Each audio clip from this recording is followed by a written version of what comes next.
Hello everyone, welcome to my channel. आज जो हमारा टॉपिक है that is from combined competitive examination. उसके पास पेपर्स को हम देखेंगे। सीसी की जो स्क्रीनिंग है और उसमें कौन कौन से सवाल आए हैं, कौन कौन से एरियाज़ पूछे गए हैं इन पास पेपर। सो 2019 का पेपर है, उससे हम शुरुआत करते हैं और हम देखेंगे कि वो कौन कौन सी एरियाज़ हैं, कौन कौन सी वो मतलब साइंस के पोर्शन से जिनसे वहाँ उन्होंने ये सवाल उठाए हैं। और उससे पहले मैं आपको रिक्वेस्ट करूँगा कि kindly share and subscribe my channel.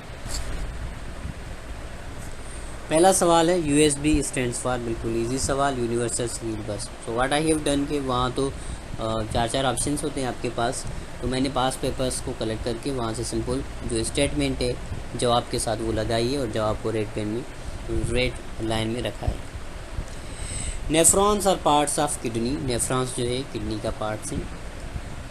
How much percentage of water on earth is stored in oceans? 97% of water is stored in oceans on earth surface. WMD stand for weapons of mass destruction. अब इस चार पहले सवाल में आप देखेंगे उन्होंने computer से USB ली है, और नेफ्रॉन्स ये बायोलॉजी का सवाल आप कह सकते हैं, फिजियोलॉजी का कह सकते हैं, फिर जनरल अर्थ से रिलेटेड सवाल है, और WMD ये जनरल नॉलेज का सवाल है यूट्यूब से।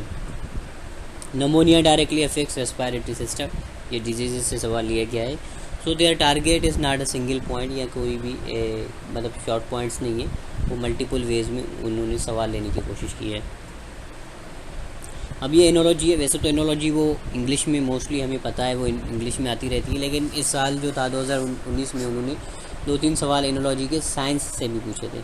सो जैसे ये सवाल है कि जियोलॉजी टू अर्थ, जैसे जियोलॉजी ज़मीन की स्टडी को बोलते हैं, वैसे एंटोमोलॉजी किसकी स्टडी है? Entomology is the study of insects, जो कि कीड़ों की स्टडी को बोलते हैं।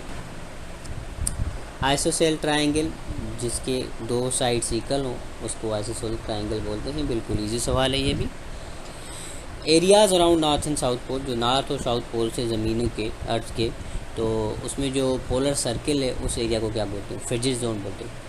आपका इक्वेटर आ गया, फिर इक्वेटर से अगर नॉर्थ की तरफ आप जाओगे तो ट्रॉपिक ऑफ कैंसर, और उसके अलावा टेम्परेट जोन, फिर ये आ जाता है फ्रिजिड जोन आ जाता है। फिर नीचे आएंगे तो ट्रॉपिक ऑफ कैप्रिकॉर्न है, और फिर ये टेम्परेट जोन है, और फिर ये जाके फ्रिजिड जोन आ जाता है साउथ की तरफ भी। तो ये सवाल है कि नॉर्थ और साउथ पोल्स के जो रीजन से उनको क्या बोला जाता है? फ्रिजिड जोन्स बोला जाता है।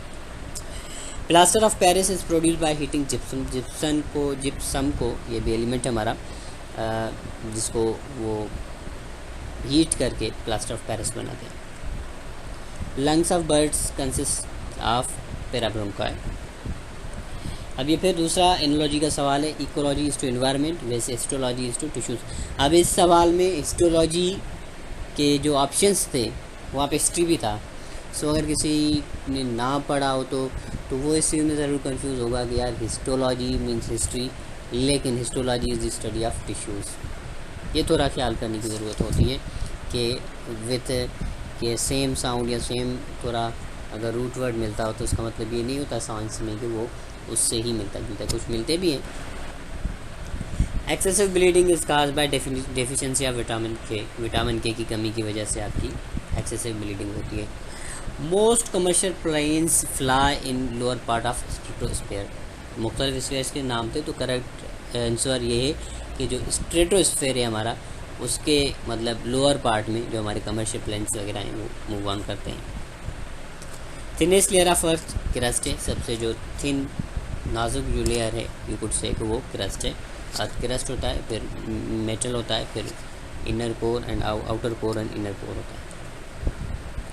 Natural fertilisers are also known as organic fertiliser. आपके जो नेचुरल फर्टिलाइजर्स है, जो मैन्योर्स वगैरह हैं, उनको ऑर्गेनिक फर्टिलाइजर्स भी बोला जाता है। ऑर्गेनिक फर्टिलाइजर इसलिए कि वो जो ऑर्गेनिज्म से उनके रेमिनेंस से उनसे उनको लिया जाता है, सो इस वजह से उनको ऑर्गेनिक फर्टिलाइजर्स कहा जाता है। The metal liquid at room temperature is mercury. एक वायद मेटल जो है रूम टेम्परेचर पे जो लिक्विड होता है वो मर्क्यूरी है। The energy value of food is measured in calories. आप जो खाना खाते हैं उसकी मेजरमेंट जो होती है वो कैलोरीज में होती है। Moving ahead, the point on the earth surface vertically above the focus of the earth quake is epicentre is called epicentre, उसको एपिसेंटर बोला जाता है। अगर अर्थ कोई किसी जगह पे आ जाता है जो उसका अर्थ के सरफेस पे एरिया है, उसको एपिसेंटर बोला जाता है। फिर अगर उससे बिल्कुल सीधा जाएं, जिस जगह पे टेक्टोनिक प्लेट्स का आपस में टकराव हुआ है, उसको फोकस बोला जाता है। जो जहाँ पे टकराई हैं दोनों plates, that is focus.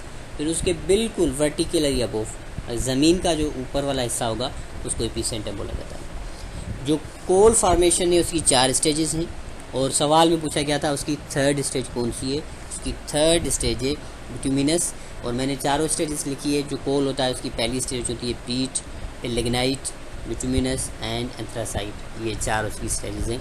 May be first भी पूछ सकता है, सेकंड भी पूछ सकता है, फोर्थ भी पूछ सकता है। So these are the 4 stages of coal. Who is known as father of artificial intelligence? John McCarthy. SPSC mostly ये सवाल रिपीट करता रहता है। टाउन और म्यूनसिपल वाले में भी ये सवाल रिपीट किया था, और 2019 में भी ये सवाल आया कि जो आर्टिफिशियल इंटेलिजेंस है, AI, उसका जो फादर है वो कौन है? जॉन मैकार्थी है। Bauxite is an ore of aluminium, you are familiar with, is very common MCQs। Trachoma is disease of eyes, trachoma eyes की डिजीज है। Natural gas at homes is CH4, जो घरों में हम गैस इस्तेमाल करते हैं वो CH4 होती है। कार्बन और कार्बन का एक एलिमेंट, एक मालिक्यूल, और हाइड्रोजन की 4 मालिक्यूल। मीथेन बोलते हैं इसको, CH4 मीथेन। सो अगर आप फोकस करें तो इसमें उन्होंने फिजिक्स को टच किया है, कंप्यूटर को टच किया है, और उसके अलावा जियोलॉजी को टच किया है, और डिजीज़ को टच किया है। So they have gone through every portion of science. So goodbye till next time. I request you again to kindly subscribe and share my channel. Allah Hafiz, take care. Next lecture में हम इंशाल्लाह 2019 का paper करेंगे, या जो उसके पास के और पेपर्स हैं उनको भी हम देखेंगे।